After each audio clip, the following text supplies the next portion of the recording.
Mentah kesengi kakat kendai terik ubena yayong arajar arpuar ka Riboy District Cricket Association hapok kajingalam jong ba Reynol khar kamni kumu presiden baru Shankar Newar beri coach jong kanega kenhun henne kesengi kila penlong ya kajinglet no senyang senam ha civil hospital nongpo hak balawan ban shimbenta dari dikhot jong ka RBDCA nang tade da kajing shimbenta lang jong kirangi lekai cricket jong ka Riboy District.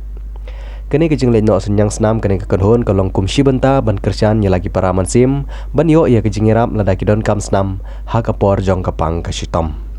Habayo benekran bat kita gisamla ki balalet ban no senyang senam kila penpau bagane kejing shim ya kini karai ban senyang senam kaladai kesin kabaar. Ha kesin ke banengkong kini kekenhun kala penlong ya kini kejing no senyang senam ha kete keju keceka ajing sumar ha nongpo kedai ha ka arpu terik ubana Januari aharjar arpuar kabadai ka Meghalaya de. Daka jing temu ban kerjaan ni lagi para beriu kene kenhun kelak penlong biang ya kene jing nok senyang senam ha kene kenti ke bamenta.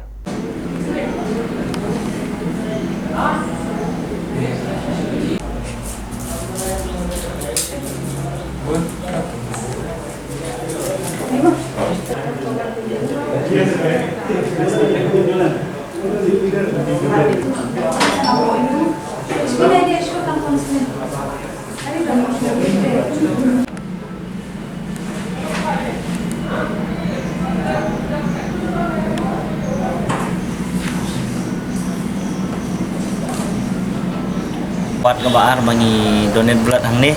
kabala organize na RBDCA but nakabaningkong kawat baningkong kila